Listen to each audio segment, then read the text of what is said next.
I'm just going to share my screen. You get a nod or a thumbs up. You confirm you can see that. Yep. Thumbs up. Great. Thank you. Okay, good afternoon, everyone, and welcome. Thank you for joining. This is, I think, our third Q&A webinar around the 28-29 student specification. We've had lots of questions coming in from providers and other sector colleagues, so thank you for those, and we'll get started. We'll start with some introductions. So I'm Ruth Underwood, I'm a product owner, and I'll be going through most of the content today. We've also got Adam Van Koeverden on the call, Head of Collection Operations, who's going to be helping out with questions. There's a couple of points in the slides where I'll pause and we'll have a look at any questions that have come in. If I could ask, if possible, if you could put your questions in the Q&A tab rather than the chat, it makes it a lot easier for us after the session to collate all your questions, and then we'll include them in the FAQ that we've been keeping up to date on the website. We've also got Alison Brunt and Annalise Ruck from the OFS. We've had a few questions specifically for the OFS come through, so I'll hand over to them for a couple of slides as we're going through. And then we've also got colleagues on the call from MEDA, SFC, DFE, and UKRI. So no specific slides for them, but they are on the call depending on what comes through the Q&A. We've split the questions into a couple of different sections today. So I'm going to start with some questions that have come in on consultations, either currently open ones or upcoming ones. Then we've got other data requirements, so questions around the data that are not forming part of the consultation. Bit of an update on data quality, and then a few questions around change timescales that have come in. So I will get started on questions around either kind of open or upcoming consultations. So the first couple of questions we wanted to cover come in related to early leavers, so students who start their engagement and leave within 2 weeks. So as you may be aware, the coverage of the student record excludes these students unless they have had their attendance confirmed with the student loans company.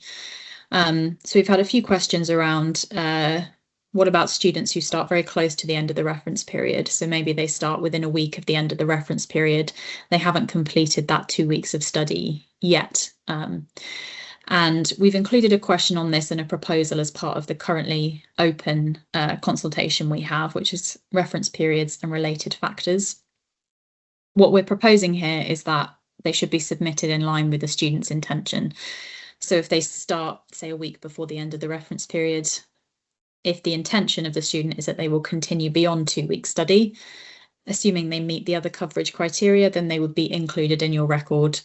If it later becomes the case that they didn't complete 2 weeks, they'd be removed from the following collection. So that's what we're proposing, and that is part of that consultation that's currently open and due to close on the 27th of March. So we're looking for feedback on that as a proposal for this. This is one of those areas that isn't, a new scenario for in-year collection, but with the compressed timescales and the reference period will become more common. So we want to take it into account with any guidance that we have in this area. Forming part of the same consultation, we've had a few questions around requirements in year for qualifications awarded, results, and reason for engagement ending, data items and fields. So the part of this that's within the consultation relates to the impact of in-year on the graduate outcome survey. We're aware that with the changing timescales, it may be that during the annual collection, we'll see an increase in the number of students that have an unknown outcome, because that information won't be known in time for the sign-off date, where it may be now. So what we're proposing as part of the consultation is that we use reference period 1 data to supplement the graduate outcomes population from the previous reference period 0. So if their results were unknown, but they are known in reference period 1, we can collect that information and allow those students to be surveyed as part of graduate outcomes rather than kind of slipping through the gap between collection years. So in order to do that, we would need qualification awarded results and reason for ending information in year, as those are all used as part of the derivation for the graduate outcomes population. So again, that proposal is included in that consultation that closes towards the end of this month. So we are interested in your views and feedback on that as a proposal. Next up, we've had a couple of questions related to status data. So this one came in around how placements and dormancy should be handled under the new model. On the first point, we're not currently looking at placement data. Particularly, it's not an area that's under review or part of the consultation, so we're not expecting changes to that one. On dormancy, we are looking at the approach to collecting status data. So we will have a consultation coming out around mid-March looking at this, and this relates to a proposal that we have looked at previously with providers around potentially changing where the status information sits within the data model from the student core session to engagement level. Related to that, we've had questions around status information and the requirement to submit that in year. Status data is one that is used quite extensively across a number of derivations, and that feeds into a number of populations. If the student's dormant or intercalating, they might be excluded from certain populations. If they're writing up, that may change the way they appear in other outputs as well. So we will require status data to be submitted in year. What we also think probably wouldn't be desirable is having a different approach to that information during in-year and annual reference periods, given it's really key information that would likely get a lot more complex. So that would be required in year. And again, there'll be a consultation coming out in the middle of this month to get your views on if we change the way that we're collecting that at the moment. But the basis of what data we require in terms of which students are active, which students are inactive, students are writing up, is the same.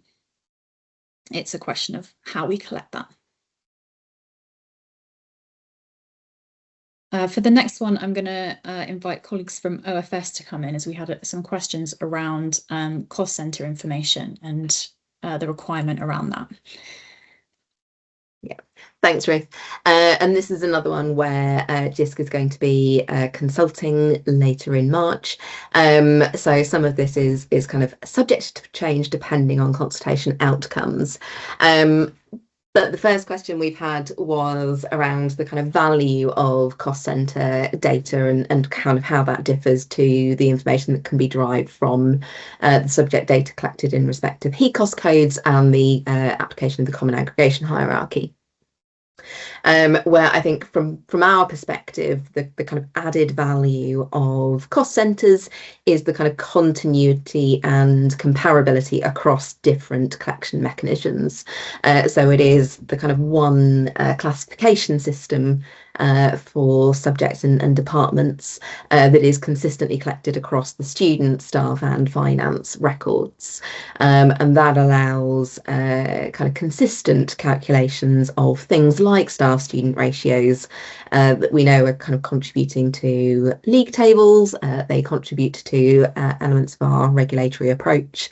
And we recognise that there is a kind of value there for the sector and others in terms of having that information consistently available on a consistent classification. So there is no kind of direct unambiguous mapping between the subject classifications as defined by HECOS and the CAH and cost centre. So if we want that cost centre data, then it does need to be collected separately. We are, of course, kind of alive to the challenges and the kind of data burden of that approach. But given the range of kind of users and interests in that data, we're obviously open to kind of your feedback on the opportunities and challenges of doing things differently in that space. The second question that we've had in this area relates to the module level data and whether we are likely to reintroduce that for postgraduate research students. And this one definitely does depend on those consultation outcomes. The kind of method that we are putting forward in that consultation as our preferred approach would not require the reintroduction of module level data for postgraduate research students, but it is in there as one of the options that we'll be seeking your feedback in respect of. So that will discuss options that include the requirement for PGR students to return a very minimal level of module level data in order to derive the cost centre information. But it will also include alternative options that don't require that. Okay, thanks very much, Alison. The next slide we didn't have a specific question on, but as we were touching on consultations, we wanted to give a summary of where we're at with those. So as I've already mentioned, we have reference period and related factors currently open and closing on the 27th of March. Then we've got some upcoming plan consultations. So the next two, cost centre and FTE, we're looking at the approach to those in year. And as Alison mentioned, there's some questions around cost centre and module requirements within the cost centre one. We're running those together. They are separate proposals, but FTE data is used in cost centre derivation. So there is some, relationship between the two. So that should run from early March to mid-April. We've then got session status running from mid-March to end of April, and then student core session from April to mid-May. So each one will be open for 6 weeks.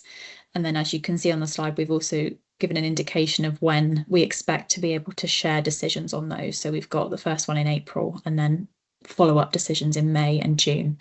And that's all leading towards the notification of changes for 28-29 that we are heading towards publishing in July. Right, so that's the kind of first section on consultation related questions. I'm going to pause there if there are any questions that came in through the Q&A that we can pick up on. Adam? We haven't had anything come in. Everyone's very quiet at the moment. So we've either so thoroughly answered everyone's questions that there are no more to answer, or everyone's fallen asleep. I'm hoping it's the first. Yeah, not to worry. We can come back to any if you're furiously typing away, trying to get it in, then we can come back to it. I should just add on the consultations, hopefully goes without saying, but we really encourage your engagement with those. We are looking at trying to make the right decisions as we move towards in year, and your feedback is really vital to that. So very keen. The one thing I was going to mention, Ruth, is that in a couple of the previous sessions we've had some non-spec questions come in, so quite a few of them were like program level questions. Our director of transformation has picked these up and is going to be talking to them at the insight sessions around the country over this month, and then we're going to collate those into a Q&A that we can publish afterwards as well. So everything that gets asked will go somewhere, even if it's not necessarily here and now. Great, thank you, Adam. Okay, I'll move on to the next section, and as I said, please do use the Q&A function if anything comes to mind. So I've cleverly called this other data requirements, so other data questions that came in that don't relate to some of the consultations that we're running. So there's a bit of a mix of things in here. So first off, this has come up in terms of whether the coverage for in-year reference periods applies to all students or just new starters. So we wanted to be clear that this is all students that kind of fall into the coverage of the record within that time period would be included. So that includes new starters and continuing students. So it's the full coverage of the record within that reference period. As has been mentioned on previous webinars, there are some kind of field and entity level reductions in data requirements for the in-year reference periods, which our proposals for that are published in the draft data model. But it's the full coverage of the record, but with a reduced data requirement rather than any reduction in the coverage for in-year reference periods. We had a question here about students who are inactive in in-year reference periods, but expected to return before or during the annual reference period. So the question we had specifically was about students inactive during reference period 1, but they're expected to return during the annual reference period, and what would be expected. So in that example, there would be no activity for that engagement from 1st of August to likely 15th of November. That's our proposed reference period end date, subject to the outcome of the consultation. So that would be 3.5 months of inactivity. So given that, we would expect a status update to be returned to reflect that, so we can see that the student has moved to an inactive status for that period. And then if they return to active study at a later point, then we'd see the status update returned again to reflect that.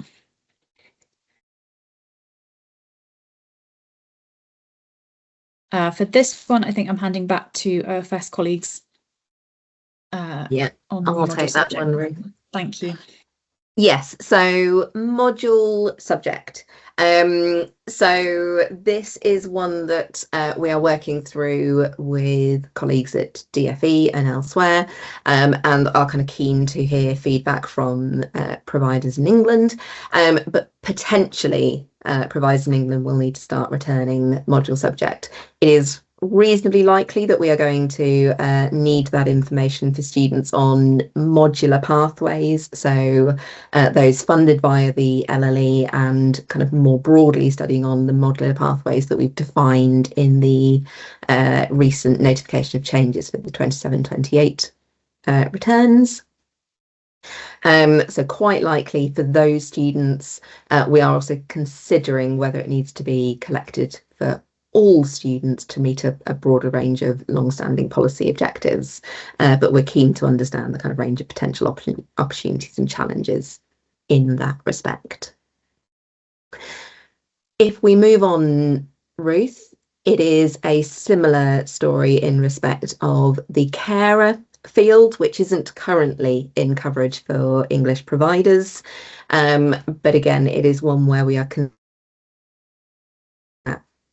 all students in future to help understand some of those kind of long-standing policy objectives and interests in this space.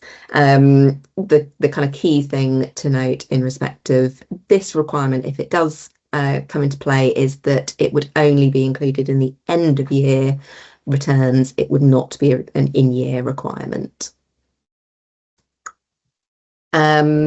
I think the next slide is for us as well.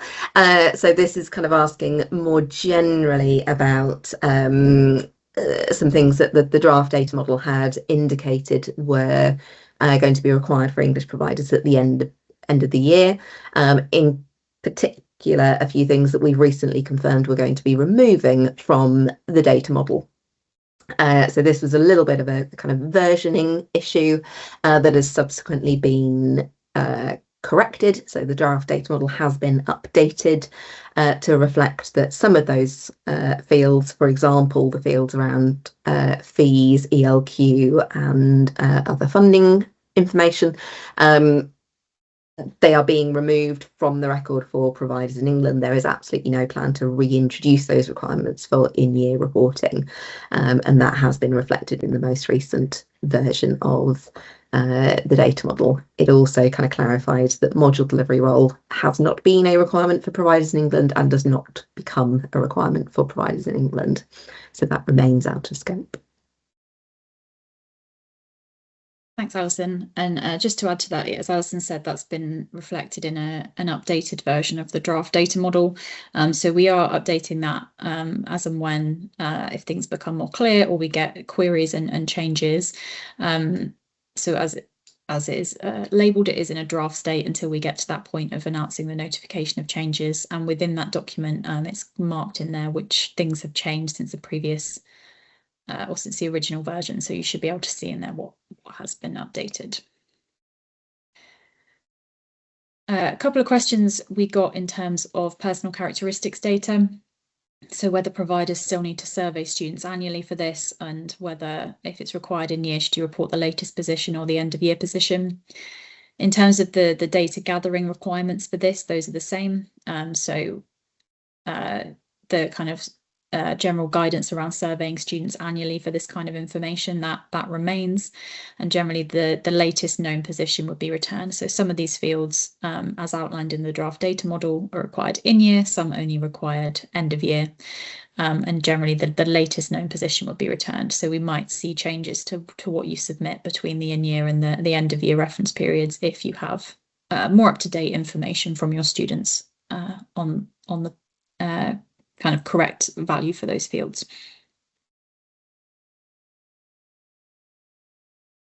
We've had a few questions around the sort of justification for data items being collected. Again, I've mentioned it a few times. There is a link in the slide at the end for this, but the draft data model is kind of a key place for this. So within there, if fields are indicated as being required in year, we've included any kind of context to justification that we've had from statutory customers within that document.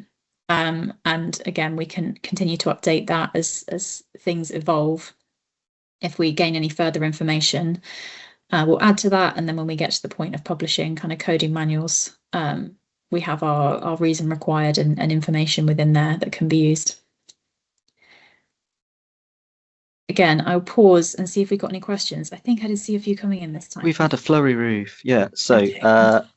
So first one I've picked up is, it says, assuming all these examples and scenarios you are very quickly talking through will be posted on the website. And the answer to that is yes. Yes, so there'll be a copy of this recording of this meeting, and also we're keeping a kind of FAQ page up to date with questions and answers. Next one I've picked up is, having reviewed the proposed data model, it appears that there are only two entities that are wholly required in RP0 of venue activity and collaborative provision. In a previous session, we were assured that for in-year reporting, we would not require two or three times the current work, but the proposed model suggests that isn't the case. How set is the data model, and is it likely there'll be more entities that are only required in RP0? So in terms of how set it is, as I said, it is draft at the moment. We're taking feedback, and things may change, particularly for the areas that are under consultation. It shouldn't be considered set until we've done that notification of changes. Yeah, I think the number of entire entities that are not required in year is fairly low. Obviously, within the entities that are required, there are a fair few kind of field level requirements that are not needed in year and only needed end of year. I think on the point about in-year reporting would not be 2-3 times the current work. As I said, there's kind of field level information that's not required in year, and also I'll come on to a moment a bit of an update on where we're at with the data quality work, which is where I suppose the review work that's being done may feed into some of that point. Will reconciliations via rules be required for any of these such changes you mentioned against changes between in-year and end of year? I'm not sure if I'm going to be able to answer that one fully. I think, like I said, there definitely are cases where we'd expect that the information may change between the in-year and the end of year. And I think we've had particular types of data highlighted by providers as ones that are particularly likely to shift. So we'll have to consider that with the quality assurance approach. But I don't think I'm able to give you a kind of firm answer on that one today. We'll share more about the quality assurance approach as it becomes clearer. And these are all things that we're taking back for a written answer as well for afterwards. So Ruth can answer things on the spot, but some of these might be indicative things that we can go away and then publish a fuller answer to. Stop me when you need to, Ruth. I'm going to keep cracking through. Yeah, keep going. Reviewing the current draft model, please could the Scottish data model section replace the English, where it's explicitly clear what is required at each collection point, i.e. a column for each collection point?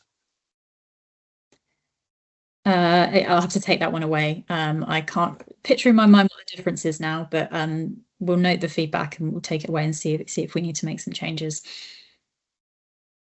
There's a question around burden and the number of data quality errors as well. I presume you'll pick up some of that as part of the quality approach, won't you, when we talk about that? And then the question around burden is a bit of a higher kind of program question anyway, isn't it? Yeah, I'm going to do a bit of a data quality update. As I said, it's a bit of an update of where we've got to with that piece of work. And so we won't be able to answer all your questions on that today, but hopefully give you an idea of the kind of key considerations that we're looking at. I've got students inactive in RP1. You say a status update should be returned. Would this still be a tolerance for students simply resitting, but their module doesn't run until semester 2? As you previously confirmed, we would not return a dormant status for these students. Similarly, for students who study modules as and when they like. I think, again, we might have to take that one away. So I guess that's a question partly around modular study and also around module resets. I think, yeah, unless anyone else on the call's got an answer for that, we can take that one away and publish an answer on it.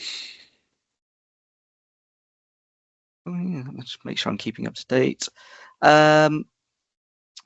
This one's around dormancy as well. How, where do you draw the line between the 3.5 months in the example where you'd expect a record of dormancy and the long summer vacation where you don't? Sometimes it's obvious that a summer vacation isn't dormancy, but as non-traditional patterns increase, that obvious angle arguably doesn't apply. Yeah, it's a good question. I think our guidance on this in the past has been around kind of a summer break is expected, standard, and a student on a standard pattern would have a break off in the summer. So that isn't dormancy, it's a holiday or a break in studies that is just part of the course. I think we've had some guidance in the past that if you'd be reducing the student's FTE to reflect a period of dormancy, then we'd also expect to see something in the status to show a period of dormancy. But I appreciate I'm not giving you a hard line of this many days equals status change. So we could look at the guidance around that, but I doubt we'd want to necessarily put a specific number of days on it because it would depend on particular course setups and structures as well.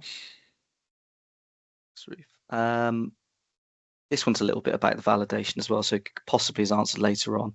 So with regards to the validity of changing data between in-year and end of year, could you please provide a bit more information about expectations on this in relation to the consultation, which is specifying historic amendments may be likely? What's the difference between an error and a natural data change between collection points? This will help the question asker responding to the survey. Okay, I'm absorbing that. Okay, so I think the question around what's the difference between an error and a natural data change. So one of those is, the data submitted was incorrect at the time. Another is you submitted it with the situation as best you knew it at the time, and then that later kind of changed. And I think the latter scenario generally doesn't result in the need for historic amendments. It was accurate as of that time. It just later changed, whereas an error may require historic amendment depending upon this particular scenario and if the relevant statutory customer requires that. I think I'd say any feedback or concerns around that. As you said, there's a question on that in the consultation. So please do feed that in terms of the potential for historic amendments for kind of in-year submissions. I think what I've seen, Ruth, as well, it's about specific uses of that data and timing of the data, isn't it? So there probably isn't much, obviously I can't guarantee it, that I can imagine statutory customers wanting an in-year data amendment for that couldn't be solved by correcting this in the end of year data, as far as I'm aware. I think it would still have to meet quite a high threshold of materiality and impact, as far as I'm aware. I think that's right, as it kind of is standard that it has to be material for historic amendment to be required, and also generally, like you say, from the question, an error in data processing rather than this was true at the time but it has subsequently changed. Cool. I've got one that's asking, one of the first items in the presentation referred to reporting students whose cooling off period falls within the reference period as based on intention to continue studying. Surely most students intend to study until they withdraw, so how is this expected to be determined?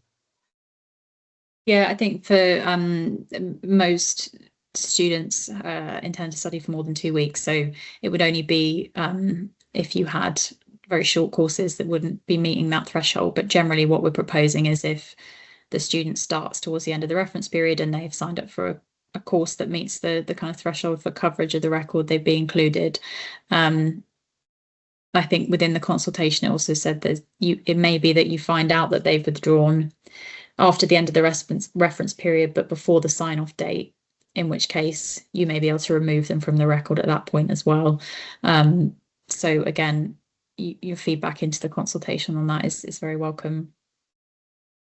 And then we've had a couple of questions, although not strictly about the spec, about communication, comms and burden. So I kind of try and merge them a bit together. So I might ask them both at the same time. So I don't know if OFS colleagues want to chip in.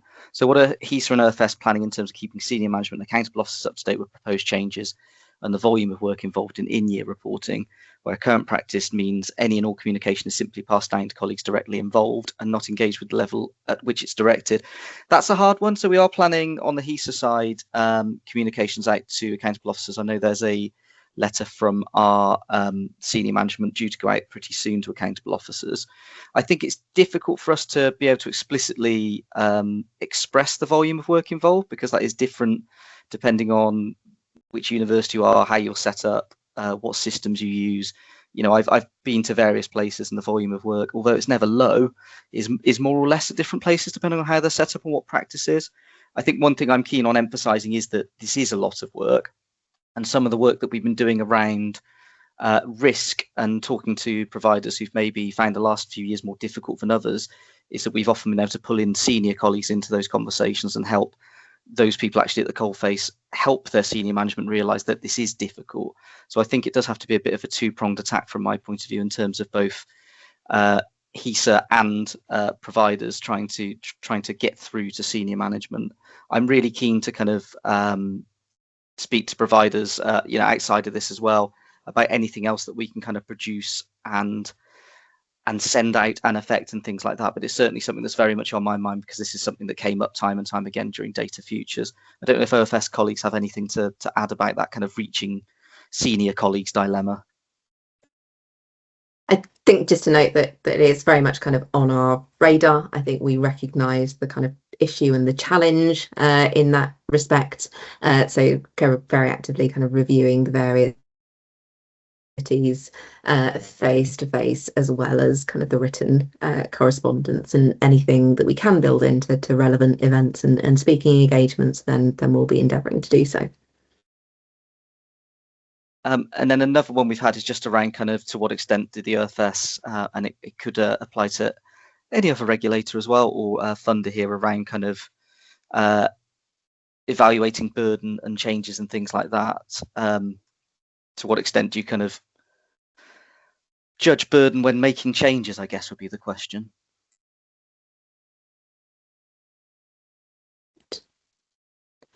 Thanks, Adam. I mean, obviously, it is kind of very much up there on our radar when we're making decisions about the changes that we need to implement. Obviously, it's kind of finely balanced at times in terms of the data requirements that serve the longer term student and regulatory interests, and making sure we as the regulator, the kind of providers themselves through the various routes, and ultimately students and the wider public have access to the information they need. We recognise there is a kind of cost and a burden to that, but we think there's a really important trade-off that we need to be making. So it's very much on our radar, but like I say, it is a finely balanced consideration.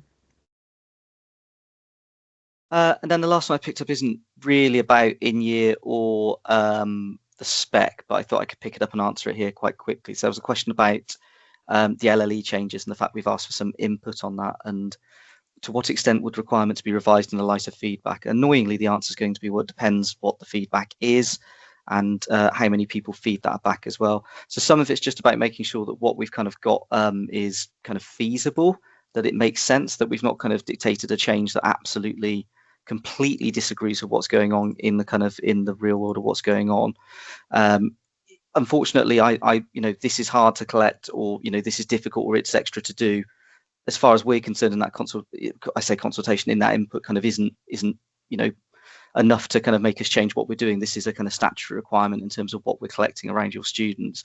But on the LLE stuff, if we're doing something that's absolutely balmy, or is the opposite of how you're doing it in your system, and everyone says it, then it might well be that we need to kind of look into how we're delivering those requirements. But in terms of the actual top level requirements, I can't see that changing. Some of the feedback we get as well will be used in clarifying some of the guidance and making it clear. Quite a few of the queries that we've had so far have just been around some uncertainty in what we've put out and trying to understand what's there. So those conversations are helping us kind of clarify and shape the guidance that we've published around LLE.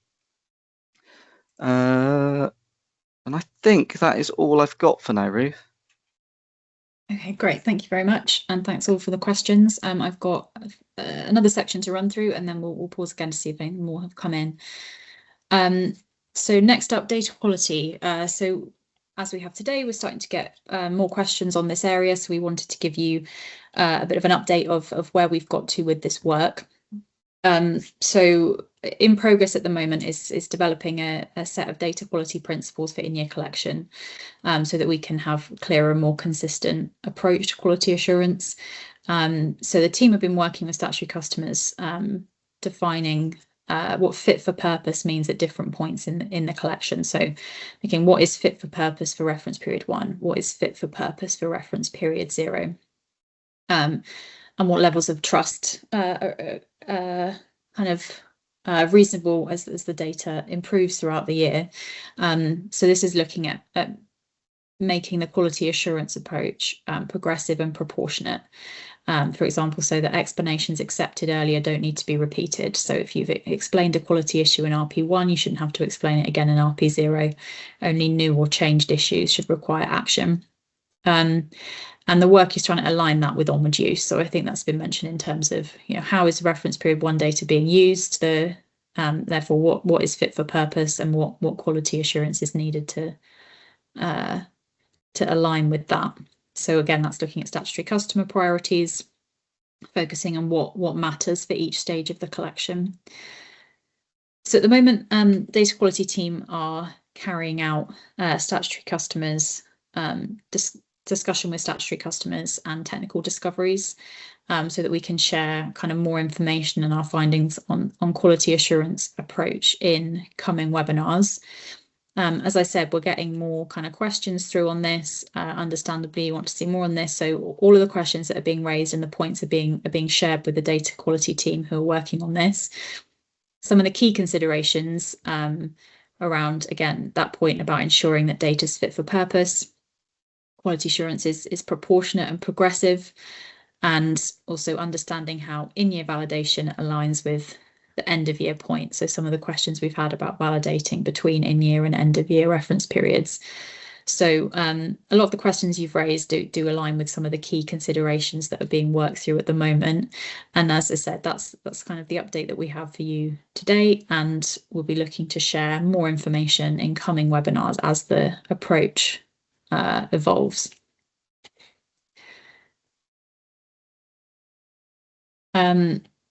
We had a few questions then related to kind of change timescales. So I will dive into those. So questions around notice periods and how we can prevent late changes. So as I mentioned, we're kind of working towards now that point in July around publishing the notification of changes for the 28-29 year. So that's 2 years prior to the start of the reference period is what we're working towards. In a kind of more normal collection year, that might be a shorter window, but given the volume of change for in-year, we're looking to publish on that timescale the notification of changes for that 2 year window.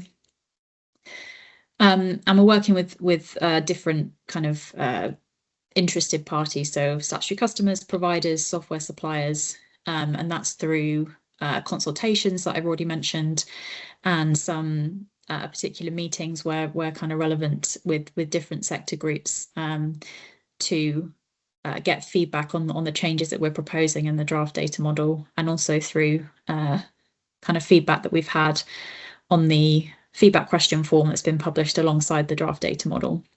So the aim is to ensure that we're taking views from all sides into account when making any decisions, and that in turn, the idea is that should reduce the risk of having to make further changes if we can put that work in now, get the feedback that we need, and make the right decisions. Then that reduces the risk of having further changes. So again, you might hear us say this a lot, but we would really encourage your engagement with the consultations, so we can get that feedback in place and that can feed into the decision-making process.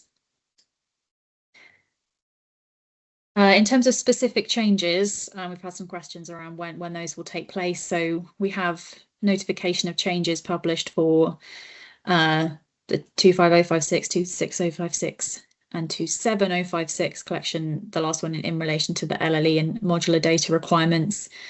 As I said, the 28 year notification of changes will be published in July. We have a page, the specification work on the student record page online, that shows the areas that are currently being reviewed as we work towards that date. A lot of them relate to the consultations that we're running. So those are giving an indication in there of timescales where we're aware of them. Also, each of the consultations we're running will include a proposal for when those changes will take effect. So again, as you're responding to those consultations, you can comment on that in terms of the timescales for implementing those changes, as well as the changes themselves. And this point to cover up, again, come up a few times in terms of the schema for in-year and annual collections within a submission year. There will be one kind of data model in terms of entities and fields that exist within that between the in-year and end-of-year collection.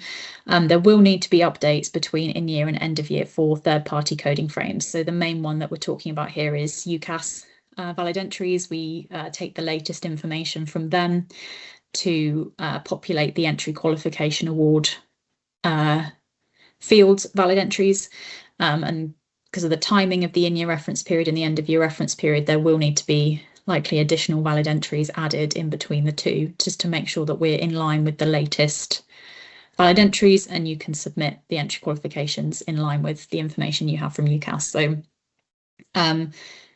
there will need to be different schemas, but should be confined to those kind of third-party coding frames where we're making sure that we're up to date with the latest that we need to be in line with for that.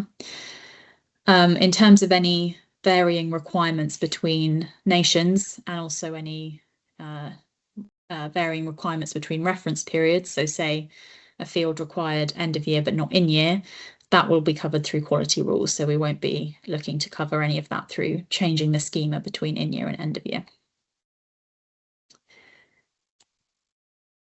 And yeah, now we're back to any other questions that have come in through the chat. Hi, Ruth. So following on from your slides around the data quality section, someone's commented that the data quality principles need to be shared as a matter of urgency with software houses and in-house system developers, as these usually are the main areas of differing understanding of how our systems produce the data used in the XML submission. Yeah, I think we've heard similar feedback that it's really important to share this. So like I said, we're working through those principles at the moment with statutory customers, and we'll be looking to share those, as soon as that's kind of evolved to a point where it's ready to share. So I think, yeah, we hear the feedback that you need to hear more on those, and we'll take that away and confirm when we'll be able to share that. We had a question around benefits, of I think it's specifically benefiting the people collating the data.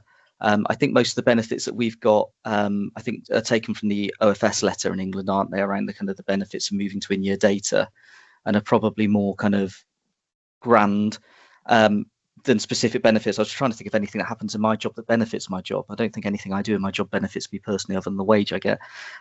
Some of the benefits were around kind of giving us a model and some timing that might rationalize data collection. So obviously we've talked about HESEs and previous things, and that's one of the things that can possibly go away if in-year data collection do it. Similarly, in terms of the timing, it means there'll be less need for ad hoc data collections and things like that. But there is, we do set out the benefits from the OFS letter on our in-year website. If you think we're missing anything, do let us know. Someone has asked, please could you consider providing a multi-year overview of the changes? Dealing with the changes for this year, next, the one after that, and the one after that is becoming increasingly difficult, and it's only part of our jobs. So I think that's kind of around the fact that there are a number of changes kind of all at once, Ruth, that we're publishing. Yeah, we can take that away. I think we have I'm sure colleagues have got some kind of overviews in that vein. So yeah, again, I'll take that away and see what we can share on that. It's difficult as well, walking that line between kind of trying to publish a minimal amount so there's not so much to get through, and also trying to be transparent and publishing everything we've got without it looking like the kind of the Old Testament, isn't there, I think. Question we've had around the differences between the last year of the kind of retrospective model and the first year of in year. So it says the specification of a data model for the first year 28156 return is getting increasingly different from the final 270561, although there will be very little real time between the submission of those two returns. For example, it was mentioned earlier how session status will change between them. Is there no way to move to the new data model first and then add in year in subsequently? I think some of those changes are, like I said, open for consultation at the moment, so we can take feedback through that. I think there are some parts of the consultation that, because of the nature of the data, kind of necessitate happening at the same time as in year. I think FTE is an example of that, where we're moving from one reference period to multiple. We need to make sure our guidance around FTE is updated at the same time to align with that. There are other changes that are not necessarily specifically tied to in-year. Session status is a good example of that, where, as I think I mentioned earlier, the core requirements of what we're collecting are not changing. We're looking at whether a data model change would be valuable based on previous feedback that we've had from providers. So put all that feedback in the consultation. It might be that you agree with the proposal, but not the timelines. That can be your response. It might be you agree with neither. That can also be your response. But yeah, I appreciate what you're saying. I think that there are some changes that have to happen at the same time and some potentially don't. But I think we can work through all of that with the responses to the consultation. And then possibly a joint answer between us and the OFS, depending on what the answer is. Will reference period 1 affect the NSS population produced in the previous RP0 collection process? I think from my perspective, I'm going to helpfully say potentially. I think the NSS population now has the disadvantage of being predictive. So we're working out who's in their penultimate year now, who's going to be in their final year next year.